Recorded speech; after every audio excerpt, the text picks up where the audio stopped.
Hello అండి, welcome back to my channel. So ఈరోజు video ఏంటంటే మా మమ్మీ చికెన్ కర్రీ చేస్తుంది. సో చూద్దాం రండి.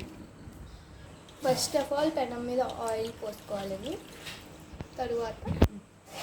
తర్వాత 2 ఉల్లిపాయలు, 4 పచ్చిమిర్చి, ధనియాలు, జీలకర్ర, వెల్లుల్లిపాయలు కలిపి మిక్సీ పట్టానండి. అదిగోండి మిక్సీ.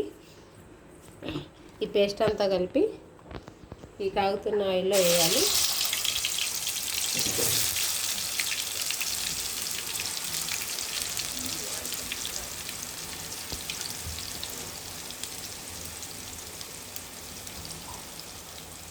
ఈ కర్రీ కొంచెం దగ్గరగా మరీ గ్రేవీ లాగా కాకుండా అలానే కర్రీ లాగా కాకుండా వస్తుంది. చాలా బాగుంటుందండి.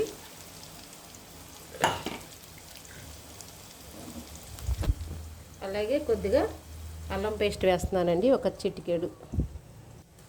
అంటే చికెన్కి సరిపడా, మీరు ఎంత చికెన్ తీసుకుంటారో దానికి సరిపడా 2 టేబుల్ స్పూన్లు కానీ 1 స్పూన్ కానీ చికెన్కి తగ్గట్టుగా వేసుకోవాలండి. చికెన్ వచ్చి అండి 1/2 kg తీసుకున్నాం మేము. దానికి సరిపడా మీరు వేసుకోవాలన్నమాట. ఇవి పచ్చి వాసన పోయే వరకు అండి, మనం వేసుకునే పేస్ట్ ఉంది కదా, అది కొంచెం పచ్చి వాసన పోయే వరకు వేసుకోవాలి ఆయిల్లో. సో ఇలా ఉడుకుతూ ఉంటుందండి, ఇలా ఉడుకుతుంది. ఆయిల్ పైకి తేలుతుంది.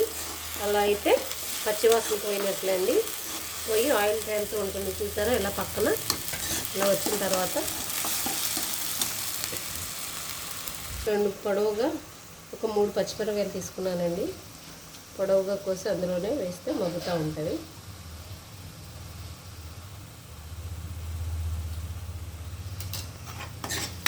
మిక్స్ చేసుకోవాలండి.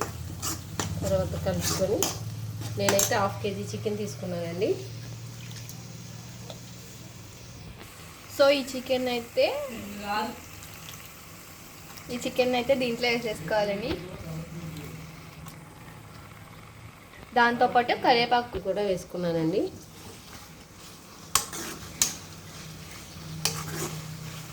వేసుకొని ఒకసారి అలా తిప్పి, ముక్కకి సాల్ట్ పట్టాలి కదండి.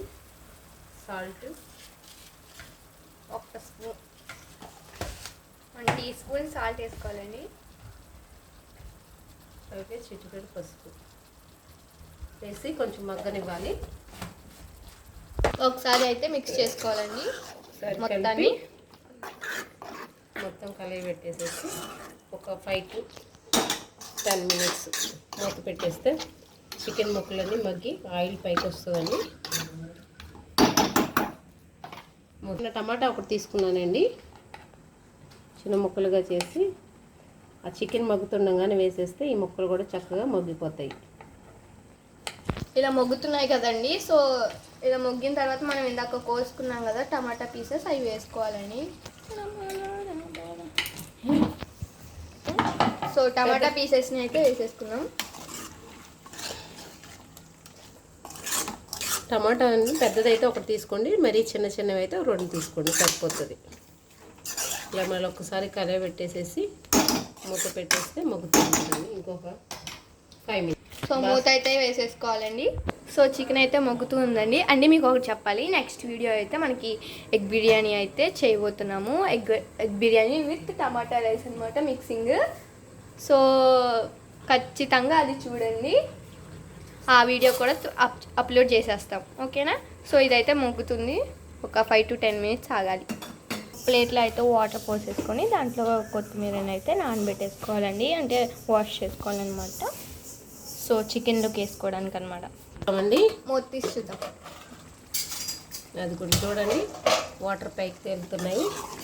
ఒకసారి మనం మళ్ళీ కలుపుకొని చూద్దాము.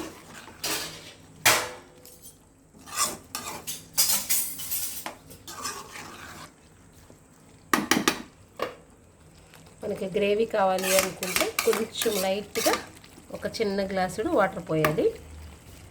సో వాటర్ అయితే పోసేసారు మా మమ్మీ లైట్గా. సో ఒక చిన్న గ్లాస్తో పోసారు. గ్రేవీ కావాలనుకున్న వాళ్ళే పోసుకోవాలి. సో తర్వాత అయితే మూతేసేయాలన్నమాట. ఒకసారి చూద్దామండి. చూసారా చక్కగా ఉడికిపోతుంది. ఇందులో మనం కారం ఇంకా వేయలేదండి, సరిపడా కారం వేస్తాను. ఒక 2 స్పూన్లు వేసానండి. కొంచెం స్పైసీగా తినాలనుకునే వాళ్ళు ఇంకో స్పూన్ వేసుకోవచ్చు, చిన్న టేబుల్ స్పూను. ఇదంతా కొంచెం దగ్గర పడే వరకు ఉంచితే అయిపోతుందండి 1 to 2 మినిట్స్లో. అలాగే మనం కొత్తిమీర కూడా కలిపి కడిగేసి వేసేసుకోవాలి. ఇందాక నేను చూపించా కదండి కడిగామని. సో ఆ కొత్తిమీరని దీంట్లో వేసుకోవాలి అని.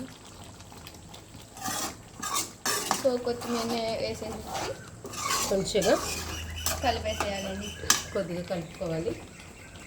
ఇది తొగతొగమంటుంది కానీ కొంచెం 1 టేబుల్ స్పూన్ లేదా 1/2 టేబుల్ స్పూన్ మసాలా వేసుకోవాలండి. చికెన్ మసాలా. ఇది వేసిన తర్వాత ఒక 2 మినిట్స్ మగ్గనిచ్చేయాలి. ఈ మసాలా అంతా ఈ ముక్కలకి పడుతుంది. ఓకే, కట్ చేసాను చెప్పు. ఒక 1 or 2 మినిట్స్లో అయిపోతుందండి. చూడండి ఆయిల్ పైకి తేలుతుంది. అప్పుడే ఇంకొంచెం ఒక 1 or 2 మినిట్స్ అయిన తర్వాత దించాలి. అయిపోయింది, ఒకసారి చూద్దాము. వావ్, చూడండి చక్కగా ఆయిల్ పైకి తేలిపోయింది. అంటే కర్రీ ఆల్మోస్ట్ అయిపోతుందండి, అయిపోయింది కూడా. ఇందులో లాస్ట్గా సాల్ట్ సరిపోయిందో లేదో చూసుకోండి. సో కొంచెం ఉప్పు చూసుకుందాం. చూసారు కదా దుక్కు అంటున్నాం. కొంచెం కొత్తిమీరతో గార్నిష్ చేసి దించేయటమే. సో కర్రీ అయితే చాలా ఈజీగా అయితే అయిపోయింది. మరి మీకు కర్రీ నచ్చినట్లయితే లైక్ చేయండి, షేర్ చేయండి, ఛానల్కి సబ్స్క్రైబ్ చేయండి. అండ్ నెక్స్ట్ వీడియో మర్చిపోకుండా చూడండి. Bye bye.